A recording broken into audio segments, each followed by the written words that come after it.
Welcome to the Menopause Queen. In this episode, I wanted to focus on something that became very important to me during the whole perimenopausal and menopausal phase. And you can definitely treat this phase in your life as a real bummer, like a total, like, what the hell is going on? And it can be very troubling, because you are saying goodbye. It's a whole grieving process. You are saying goodbye to the old versions of yourself. And that's quite scary, right? Because those versions of you have been with you your entire life. They have represented you. They have done amazing things very often. And all of a sudden, you're faced with not being able to do all those incredible things that you used to be able to do so easily, right? Without even thinking about it. And then all of a sudden, you're like, but I can't see how I can do any of that anymore. And that's quite frightening. And it's definitely a grieving process. And it is definitely a process of realigning with your values and who you really are. It's a time to take stock, empty all the old drawers of who you were and tip them out and really do a massive sort out and a recycle. And I don't know if you've ever seen Stacey Solomon's Sort Your Life Out. It's a bit like that. It's like putting your whole life into a warehouse and putting it in sections and going through it and going, but do I need any of this anymore? Which bits of this do I need to go on and to carry on into my life? Now, on that program, Stacey Solomon asks you to get rid of 50% of your belongings. 50% is quite a lot. I would say that in the menopause, it's almost asking you to get rid of more than 50%. Because this is the time where you really have to start thinking about what your values are, what really counts for you, what is important for you. And I'm not talking now, obviously, clothes or CDs or possessions in your kitchen. I am talking proper things. I'm talking authenticity, truth, freedom, creativity. What are those values? Because if you can't mention what your values are, if you can't actually write them down, list them, and also see them in your life right now, then there's a huge amount of disalignment that is going on. There's a massive distance between who you are and what you're living. And I think, if anything, that's what the menopause is asking you to do. It's looking at the distance between one part of your life and the next chapter of your life. And it's like the menopause itself, the perimenopause bits and all the symptoms and all that time that you go through, everything. I'm just dipping down to play with my puppy.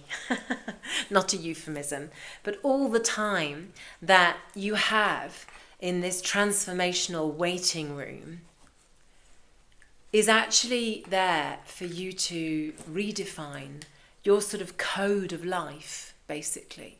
Redefine what are the important values and the things that I want to take with me here. If I had one small suitcase of possessions, what would I put in it? And I know that for me, creativity was one of them. Truth and authenticity was another. Freedom was a really, really big one. Liberation almost, right? Not just freedom, but feeling liberated, living in a liberated way, but also being aligned, just feeling like I was aligned in my day-to-day life. I'm not even talking necessarily, how can I say this, the bigger picture, because actually during the menopause, I couldn't really focus on the bigger picture. It was very much the here and now and the present moment.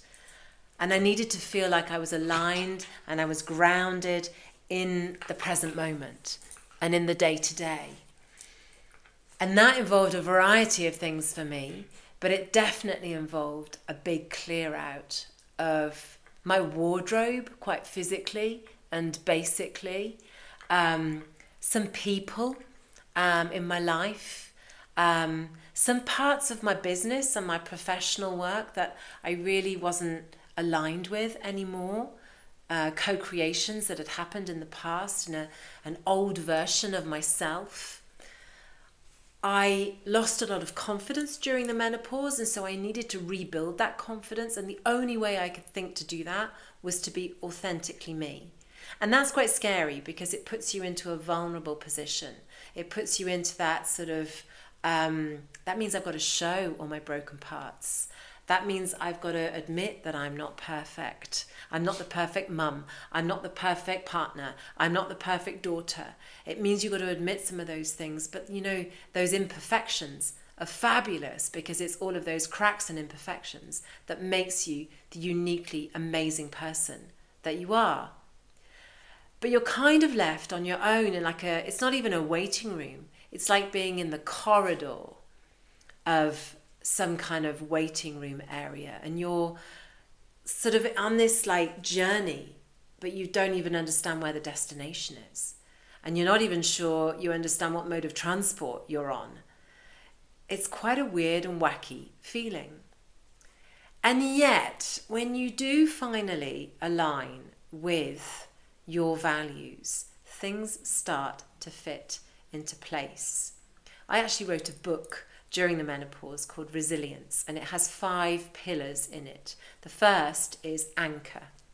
It's anchoring down into the earth, quite literally, into your roots, into your root values, into the rawest version of who you are.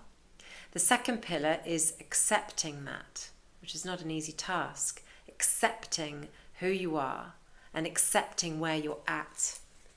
The next one is alignment. It's about tuning in to the next direction and assessing which bits of you need to be left behind and which can carry on with you, and align with that. The fourth pillar is abundance, and it's actually inviting you to believe that there is joy and love and life and an afterlife in the mix. And then the last one is arise. And I very much got inspiration from Sharon Blackie's If Women Rose Rooted.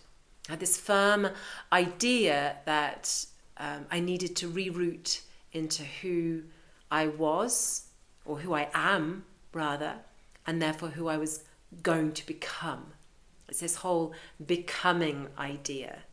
It's a big transformation of becoming the person that you were always meant to be. In many traditions in Asia, there's a matriarchal culture. In nature, there are many matriarchal systems. The orca, for example, learns everything from their grandmother. And it's a full-on matriarchal composition where the wisdom and the experience of the grandmother is valued by the community.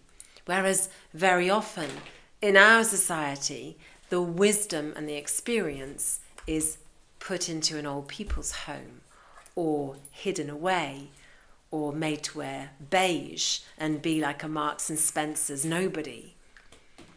Wisdom and experience is something that we should be valuing, that we should be taking into this next chapter of our life, because that's what's going to help the universe, the next generations, build on that experience and become even more and even better versions of who they are and who they can and should be. I wonder if in our Western culture we had the vision that many Asian cultures have, which is a different attitude towards the menopause. The culture itself doesn't actually recognize the word menopause very often, and as such the symptoms either don't exist or are greatly reduced because they live in a culture where they don't have the heaviness and the stigma that we tend to have attached to the menopause. Maybe I should leave you with that as an idea. If we didn't have the menopause as a cultural issue, would our experience of it and our value around it be different? I wonder. Would we value wisdom? Would we move into that matriarchal system more and actually value all this incredibleness that we are becoming as opposed to shunning it away and hiding it? I have no solution to this apart from observing what other cultures do and wondering if I can integrate and welcome that wisdom and that transformation that I've gone through, and try and find some serenity and some power in that, to reclaim my place, to be confident, but quietly so, in my position in society. Or maybe not quietly, maybe I should shout it from the rooftops. And that's why I'm doing what I'm doing here, recording this message and putting it out there, that this version that you are becoming, this queen, this menopause queen that you are becoming, is an incredible version of you. Don't lose track of your authentic value. Don't try and compare yourself to anybody else because they're all taken anyway, as Oscar Wilde famously says. You simply need to align with who you are and celebrate that person